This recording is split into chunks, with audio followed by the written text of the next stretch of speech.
Saudos, irmão, com a paz do Senhor. Desejo que todos estejam gozando da virtude de Deus. Irmão, o meu texto da leitura que eu vou fazer se encontra no livro de João, capítulo número 4, a mulher de Samaria. E quando o Senhor veio a saber que os fariseus tinham ouvido que Jesus fazia e batizava mais discípulos do que João, ainda que Jesus mesmo não batizasse, mas os seus discípulos, deixou a Judéia e foi outra vez para a Galiléia, e era necessário passar por Samaria. Quando Jesus viu e entendeu que os fariseus percebeu que Jesus batizava mais discípulos do que João, ainda que Jesus mesmo não batizasse, mas sim os seus discípulos, Jesus deixou outra vez a Judéia e foi para a Galiléia. E era necessário Jesus passar por Samaria. Era necessário ele passar por Samaria. E chegou a uma cidade que era aproximada a Samaria, chamada Sirca, que Jacó tinha dado a José, o seu filho. E ali estava a fonte de Jacó. Jesus chegou no horário, à sexta hora, na hora de meio-dia, e tinha uma mulher que veio tirar água na fonte. E Jesus disse àquela mulher samaritana: dá-me de beber, porque os seus discípulos tinham ido comprar comida na cidade. Aí a mulher chegou e disse: como é que tu, sendo judeu, pede a mim água, sendo eu mulher samaritana? Porque os samaritanos não se comunicavam com os judeus. Aí Jesus disse a ela: se tu conhecer o dom de Deus e quem é que está te pedindo água, eu te daria água viva que jorra para a vida eterna. Ela botou uma dificuldade, disse: Senhor, o poço é fundo e tu não tem com que tirar. Aí ela chegou e disse: aonde é que tem água viva? Ou disse assim: me dá água viva para que nunca mais eu venha aqui tirar? Aí Jesus chegou e disse a ela: chama teu marido e vem cá. Chama teu marido e vem cá. Ela disse: Senhor, eu não tenho marido. Aí Jesus disse a ela: dissesse bem, porque já possuísse 5 maridos, e o que tu tem também agora não é teu marido. Porque ela pegava um bigu com uma amiga dela. Ela tinha preciso 5 homens, e o que ela tinha não era dela, era um bigu que ela pegava com o marido de uma amiga dela, certamente. Entendeu? Aí ela chegou e disse a Jesus. Jesus disse: mulher, na verdade a salvação vem do judeu. Mas a hora, ela chegou e disse a Jesus: Senhor, os meus pais diziam que o lugar de adorar a Deus é em Jerusalém e no monte. Jesus disse, na verdade a salvação vem do judeu. Vocês adoram a quem não sabe, mas nós adoraremos a quem sabemos. Jesus disse a ela. Vem a hora, Jesus disse, e agora é a hora. Já era a hora já. Que o verdadeiro adorador o adora o Pai em espírito e em verdade. Porque Deus é espírito e importa que o que adore, o adore em espírito e verdade. Entendeu? Glória a Deus. Então Jesus revelou a vida daquela mulher. Glória a Deus, né? Ela botou muita dificuldade para com Jesus, mas Jesus sempre quebrando o protocolo dela, não é verdade? E ali, glória, porque, irmão, havia uma intriga. O problema é que havia uma intriga de quando o povo vieram subindo do Egito e chegaram em Canaã, não é, na terra prometida, que mana leite e mel. Então ali houve uma separação daquele povo que vieram, porque vieram algumas nações também, muita gente e alguns judeus que se corrompeu muito e aprenderam os costumes lá do Egito e não deixaram se corromper. E os judeus, que é rochedo mesmo, eles nunca se corromperam, eles nunca se drobaram. E no Egito tinha muito Deus e toda a qualidade, e teve alguns daqueles que se corromperam. E certamente os verdadeiros judeus ficou de olho neles. E quando ele chegou na terra, ele chegou, mandou excluir ajuntou, excluiu aqueles, e eles foram para Samaria, uma distância mais ou menos de historiador de 45 quilômetros de Jerusalém. Eles foram para lá. E o pessoal ficaram adorando em Jerusalém. E ele indo para lá não tinha lugar, não tinha tempo para ele adorar.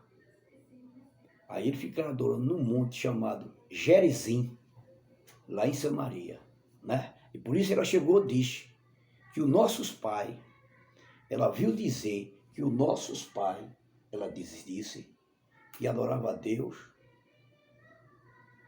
disse que os nossos pais dizia que o lugar de adorar a Deus era em Jerusalém e no monte onde ela estava, que ela não estava mais em Jerusalém, que tinha sido excluído. Então, por causa disso que ele foi excluído, houve essa intriga, né? E Jesus veio pedir água a ela, e ela chegou, pensava que Jesus era um judeu qualquer, não era o Salvador, não era o Senhor. Aí ela chegou, tratou Jesus, né, dessa maneira, não é verdade? Porque havia essa intriga, né?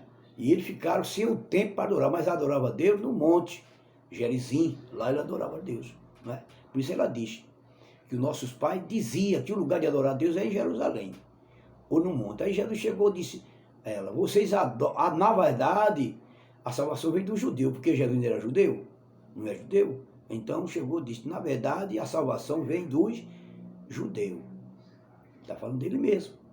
Mas vem a hora, Jesus disse, futuro, e agora é presente, Jesus quis dizer, que o verdadeiro adorador o adora um Pai em espírito e verdade. Não precisa de adorar uma imagem de estrutura, não precisa de adorar nada. Onde ele estiver é lugar de adoração, onde ele se reúne, ou mesmo na sua casa, porque pelo que ela estava pensando, ainda hoje só quem podia adorar a Deus se uma pessoa comprasse uma passagem de avião e fosse para ou Samaria, ou então para Jerusalém para adorar. Aí foi quando Jesus disse que não era em Jerusalém nem no monte. Vinha a hora, e agora era a hora, já era a hora em que o verdadeiro adorador. Então já estava próximo, né? E veio o dia de Pentecostes, foi manifestado aquele poder, não é verdade? E aí se brangiu o evangelho, onde se nós tiver 2 ou 3 reunidos em meu nome, Jesus disse, eu estarei entre eles. Então, porque eles pensavam que o lugar de adorar a Deus era em Jerusalém, mas não é em Jerusalém, porque eles adoravam no templo, não é? Mas agora o templo de Deus não é mais em Jerusalém, foi necessário que o templo de Jerusalém, depois da morte de Cristo, 70 ou 60 anos, veio o general Tito e derrubou o templo de Jerusalém. Porque se não tivesse derrubado, ainda hoje estavam adorando lá no templo, então não pensavam que o lugar de adorar era lá no templo. Não é verdade? Era lá no templo.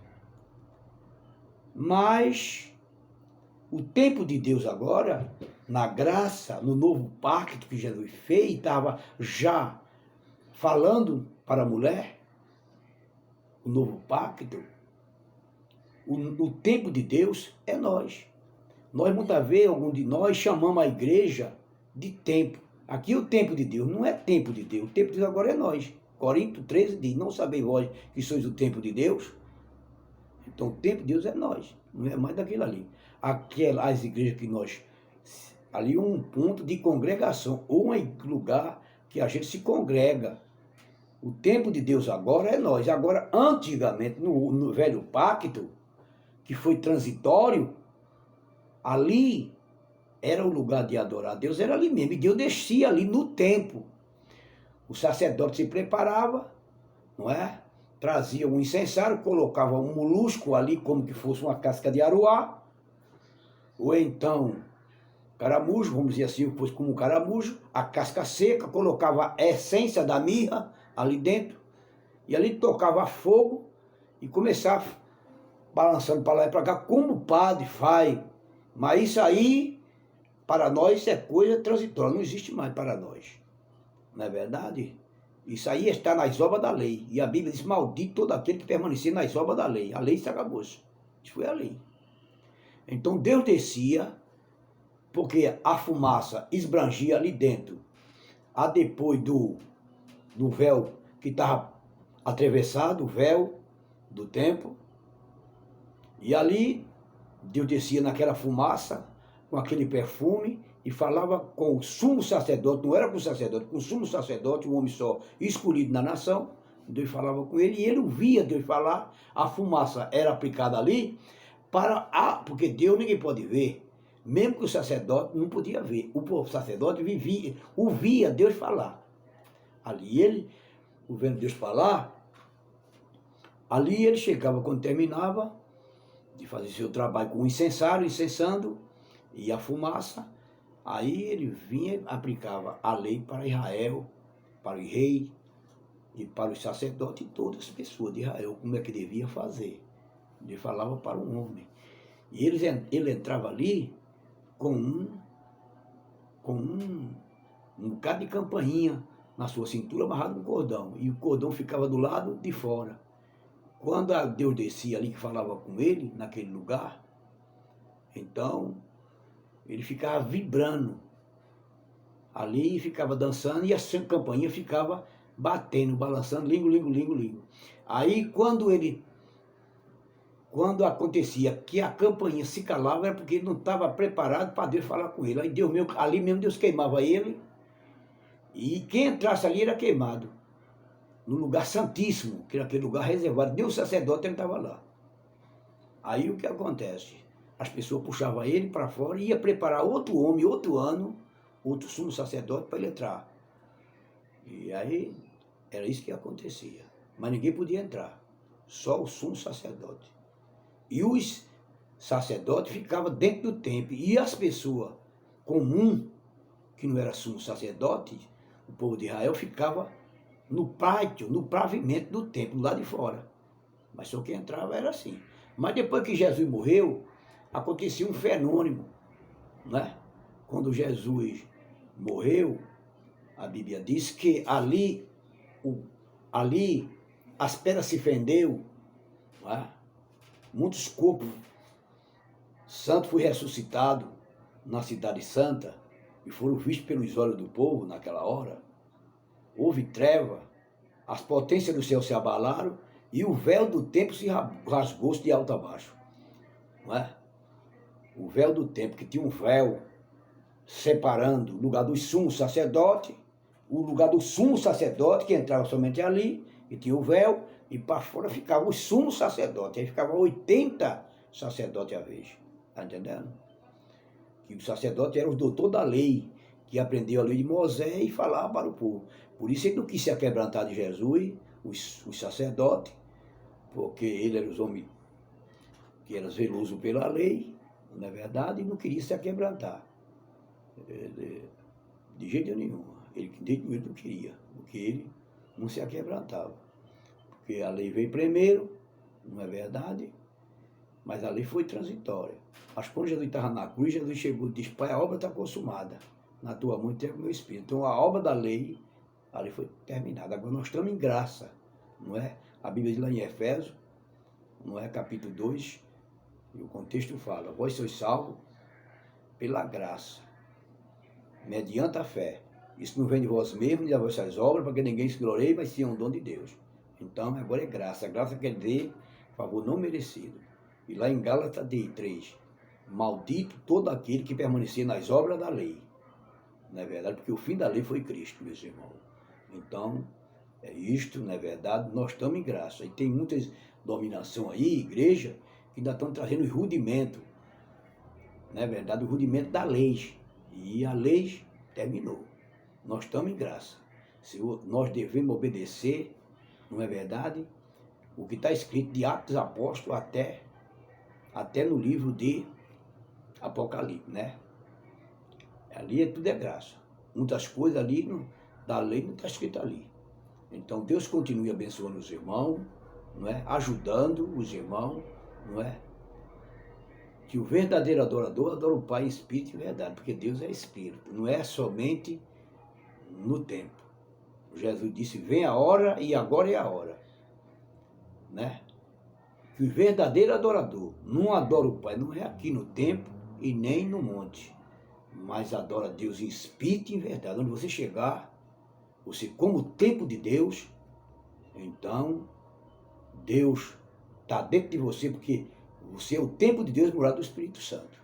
É onde você chegar na sua casa, tem um altar, né? No seu carro tem um altar, e onde você se congrega também tem um altar. O gente só tem altar na igreja, o altar dele é fraco.